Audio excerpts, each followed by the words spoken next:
نام ہے فاطمہ مسجد، جس کا نام منسوب ہے میرے محمد کی اس بیٹی سے جو جنتی عورتوں کی سردار ہے، جو حسن و حسین کی والدہ ہے، جو علی المرتضیٰ کی زوجہ ہے، جو خطاب کے بیٹے عمر کی ساس ہے۔ میں مسجد میں بیٹھ کے ایک دعا کرتا ہوں، وہ بھی آپ کے لیے، کریم اللہ میں تیرا غریب اور فقیر اور گناہ گار بندہ تیرے نبی کے ذکر کے لیے لمبا سفر کر کے تیرے نبی کی بیٹی کے نام سے منسوب فاطمہ مسجد میں اپنے غیور سنی دوستوں کے سامنے بیٹھ کر یہ دعا کرتا ہوں، ربا میری لاج رکھ لینا۔ وہ دعا کیا ہے؟ اللہ جو اس مجمع میں دونوں ہاتھ اٹھا کر سبحان اللہ کہے، کل قیامت کے دن ان ہاتھوں کو میرے میٹھے محمد کے ہاتھوں سے جامع کوثر نصیب ہو۔ انشاءاللہ یہ دعا لگے گی، انشاءاللہ یہ ہاتھ میرے محمد کے ہاتھوں سے جامع کوثر دیے گے۔ اب دوستو توجہ کرنا، ایک حدیث سنا تو مزہ آئے گا۔ حضرت عمر ہیں میرے پاک پیغمبر صلی اللہ علیہ وسلم کے سسر ہیں۔ میرا ذہن منتشر نہ کرو اللہ واسطے، سبحان اللہ کہتے ہیں۔ اب میرے بھائی توجہ، حضرت عمر بن خطاب اس حدیث کے راوی ہیں۔ وہ کون عمر ہے؟ عمر میں ایک بات سنو، بھی آگے چلتا ہوں۔ ایک امام گزرے ہیں جن کا نام ہے حضرت علی۔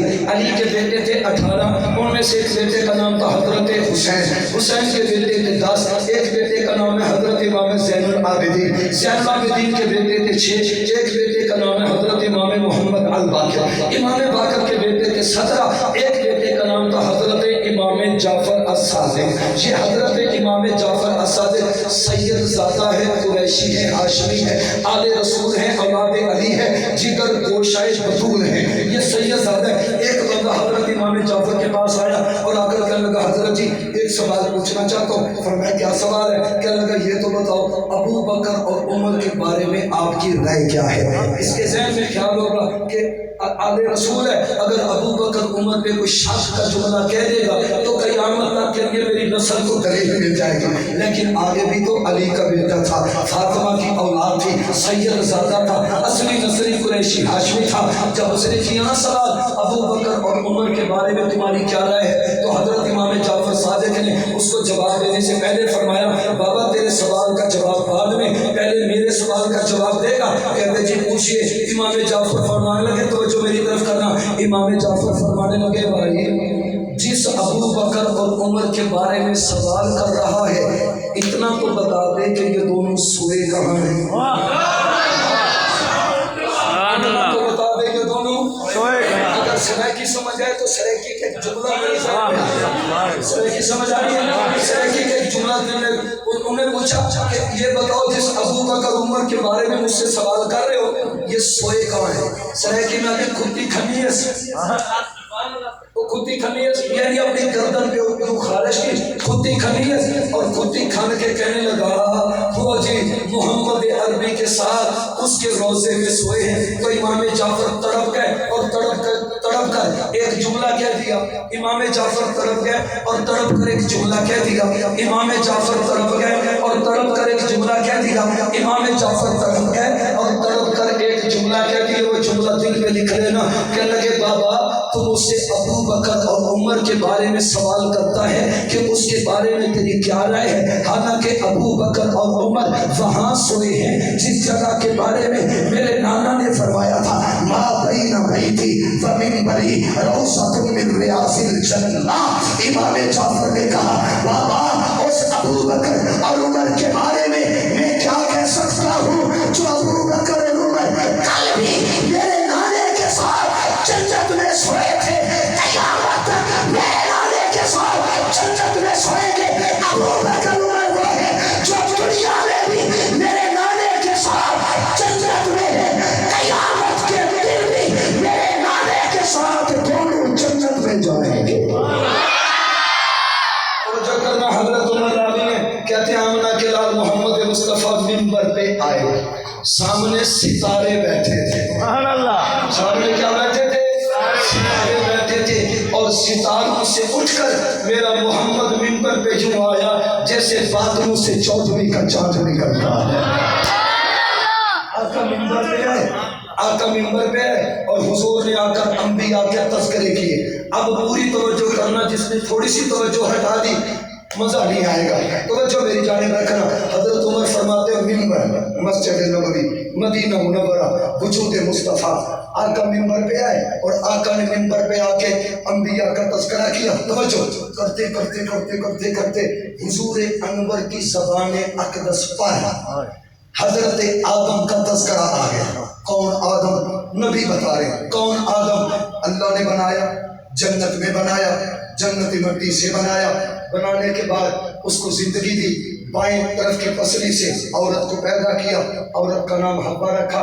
آدم اور حوا کا نکاح کرایا، ان کو جنت کی نعمتیں دی. فرمایا آدم حوا مزے کرو، جنتی وجود کے ساتھ جنت میں رہو، جو دل کرے وہ کھاؤ، لیکن یہ ایک درخت ہے اس کے قریب نہ جانا، اس کا پھل نہ کھانا. پوری توجہ سے سننا. نبی فرمائے، حضرت نبی فرماتے ہیں ابلیس آیا آ کر حضرت آدم کو اس درخت کا پھل دے کے کہنے لگا کھاؤ جا. سریکی کا جملہ کیا ہے؟ کھاؤ جا. حضرت آدمی نے آکے بے دیا سکتا بیٹا بات کہتے ہیں بیٹے کو جاتا ہی لگا. اس نے کہا بے دیا سکتا. جب حضرت آدم نے اٹھایا ہاتھ 60 گز ہاتھ 60 ہاتھ قد تھا حضرت آدم علیہ السلام کا جنت میں. اتنا لمبا قد جب اٹھایا نا ہاتھ، ابلیس ڈرا، وہاں سے کھسکا، وہاں سے کھسکا، ایسے کھسکا جیسے عمر کا دشمن عمر کا نام لے کر بھاگتا ہے. کھسکا توجہ میری جناب، کھسکا اور آیا اما حوا کے پاس. عورت تھی، آ کر کہنے لگا جنت میں رہنا چاہتی ہو؟ کہنے لگے جی. جنت میں رہنا چاہتے؟ جی. یہ نعمت میں رہنا چاہتے؟ کہتے جی. کہہ رہی ہے ایک پھل خود بھی کھا لو، اپنے خامن کو بھی کھلا دو. ناراض نہ ہونا، کہیں کہیں ہم مولوی بھی تعلیم یافتہ ہو کر انگریزی کا جملہ بول دیتے ہیں. اما حوا آئی اور آ کر خامن کو کہنے لگی پلیز کھا لیجیے، پلیز کھا لیجیے. اب خامد ہو، بیگم کا کہنا کیسے موڑے؟ بندہ اپنی بیگم کا کہنا کیسے موڑے؟ اب حضرت آدم نے حجت مانی، ایک پھل میں سے چند لقمے کھائے. اب توجہ، اللہ ناراض، اللہ ہو گئے ناراض. حضرت آدم اور اما حوا کو اللہ نے زمین پہ اتارا. حضرت آدم کو اتارا سری لنکا، اما حوا کو اتارا جدہ. شکر ہے سپیکر بند ہو، کوئی ناراض نہیں، میں بڑا خوش ہوں. سبحان اللہ تم کہہ دو. حضرت آدم کو اللہ نے اتارا سری لنکا اور حضرت اما حوا کو اتارا جدہ. کہاں سری لنکا، کہاں جدہ، آپس میں بڑا گیپ ہے نا. پوری توجہ سے سنتے جانا. اب جب حضرت آدم اللہ کی دھرتی پہ آ گئے، بیگم صاحبہ جدہ میں، آدم سری لنکا میں، بڑا لمبا گیپ ہے، جدائی ہے، زمین پہ انسانوں کا وجود نہیں. اب رو کے کہنے لگے اللہ مان جا، اللہ مان جا، اللہ غلطی ہوگی مان جا. اللہ حاکم نہیں حکیم بھی ہے، وہ جو فیصلہ کرتا ہے اس کے فیصلے میں حکمت ضرور ہوتی ہے. اب اللہ نے اپنی حکمت کے تحت حضرت آدم کی توبہ کو قبول نہ کیا. میرا نبی فرما رہا ہے منبر پر بیٹھے، کم و بیش با اختلاف روایات 40 سال گزر گئے. 40 سال حضرت آدم اللہ کے سامنے رو کے کہتے ہیں اللہ ہنجواں دا واسطہ مان جا، آنسوؤں کا واسطہ مان جا، رکوع کا واسطہ مان جا، سجدے کا واسطہ مان جا، عبادت کا واسطہ مان جا، ریاست کا واسطہ مان جا. جب 40 سال گزرے توبہ قبول نہ ہوئی. توجہ میری جان، میرا نبی فرماتے ایک دن حضرت آدم یوں بیٹھے، رات کا وقت ہے، تاریکی چھائی ہوئی ہے، دنیا میں کوئی نہیں، ایک آدم ہے. اللہ سے ملائی کال اور کال ملا کر کہنے لگے اللہ غلطی ہوگی مان جا. اللہ آج تک تو تجھے واسطہ دیا اپنی عبادت کا، ریاضت کا، رکوع کا، سجدے کا اور اپنے اخلاق کا اور اپنے رونے کا، لیکن اللہ آج میں تجھ سے ایک اور طریقے سے دعا مانگتا ہوں. ناروال کے دوستوں کانوں اور دلوں کو میری طرف رکھنا. اب دعا کیا مانگی؟ مانگتے مانگتے کہا یا رب اسألک بحق محمد، یا رب اسألک بحق محمد، یا رب اسألک بحق محمد. کریم اللہ تجھے آنسوؤں کا واسطہ دیا، 40 سال گزر گئے، رونے کا واسطہ دیا، 40 سال گزر گئے، عبادت کا واسطہ دیا، 40 سال گزر گئے، ریاست کا واسطہ دیا، 40 سال گزر گئے. آج میں آدم تجھے عبادت کا واسطہ نہیں دیتا، اسألک بحق محمد. اللہ تجھے محمد کا واسطہ میری توبہ کو قبول، تجھے محمد کا واسطہ میری توبہ کو قبول فرما۔ اب کرنا توجہ ہے، توجہ، بات سمجھ میں آ رہی ہے؟ اسألک بحق محمد، اللہ مجھے محمد مصطفیٰ کے صدقے کیا کر دے، معاف کر، خطا بخش دے، توبہ قبول کر۔ اب ناروال کے دوستوں جاگنا، اللہ نے دیا جواب، اللہ فرمایا آدم معافی، تیری توبہ قبول، تیری دعا پہ مہر، تیری خطا کی معافی، آدم تجھے معاف۔ لیکن جملہ سنتے جانا، نہ کان ادھر ہوں نہ دل کسی اور جانب جا۔ توجہ، اللہ نے حضرت آدم سے ایک سوال پوچھا، وہ سوال سننا مزہ آئے گا۔ اللہ فرمائے میرے آدم تیری توبہ تو قبول، لیکن میں اللہ کو ایک سوال کا جواب تو دے۔ اللہ وہ سوال کیا؟ فقال اللہ یا آدم کیف عرفت محمدا ولم اخلقہ، کیف عرفت محمدا ولم اخلقہ۔ اب ترجمہ سننا، اللہ فرمایا میرے آدم تو نے جس محمد کا واسطہ دیا تیری توبہ تو قبول، لیکن میں اللہ کو اتنا تو بتا کہ تو نے میرے محمد کو پہچانا کیسے؟ میں نے تو ابھی پیدا نہیں کیا، ابھی تو میرے پیغمبر کا وجود نہیں بنا، ابھی تو میرے آقا کے نات میں آئے نہیں، ابھی تو حضور کا میلاد اور ولادت ہوئی نہیں، میرے نبی کو پہچانا کیسے؟ یہاں مسلک اہل سنت والجماعت علماء دیوبند کا نظریہ بیان کر کے کہنا چاہتا ہوں، یہاں مجھے ایک عقیدہ ملا۔ وہ عقیدہ کیا؟ وہ عقیدہ کیا؟ آج منبر پہ ہمارے چند خطبہ غلطی میں کہہ جاتے ہیں کہ اللہ نے میرے نبی کو 40 سال کی عمر میں نبوت دی۔ غلط، جھوٹ، 100% جھوٹ۔ اللہ نے میرے نبی کو 40 سال کی عمر میں نبوت نہیں دی، بلکہ اللہ نے میرے نبی سے 40 سال کی عمر میں اعلان نبوت کرایا۔ ورنہ میرا پیغمبر کائنات میں آئے نہیں تھے، محمد نبی تھا۔ بلکہ یار اس سے بھی آگے چلو، میرے پیغمبر کے والدین دنیا میں نہیں آئے تھے، میرا محمد نبی تھا۔ حضرت موسیٰ عیسیٰ دنیا میں نہیں آئے تھے، میرا محمد نبی تھا۔ حضرت ابراہیم دنیا میں نہیں آئے تھے، میرا محمد نبی تھا۔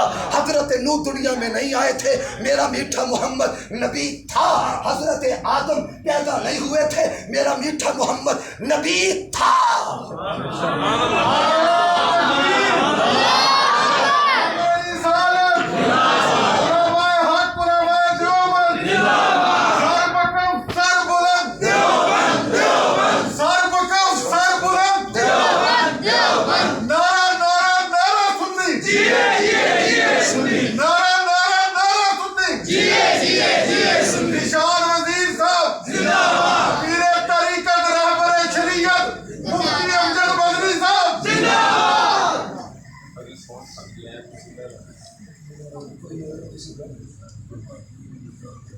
سبحان اللہ، کیا دیکھیں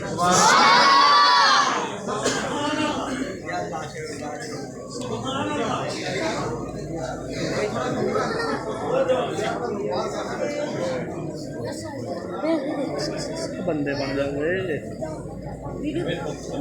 بس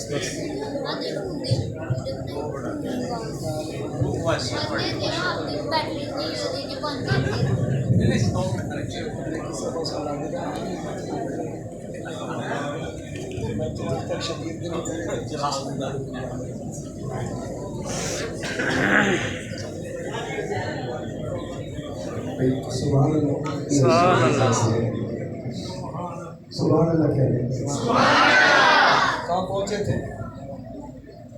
میرا نبی اس وقت نبی تھا جب فقال اللہ یا آدم کیف عرفت محمدا ولم اخلقہ۔ توجہ میری جانب، آدم تو نے میرے محمد کو کیسے پہچانا؟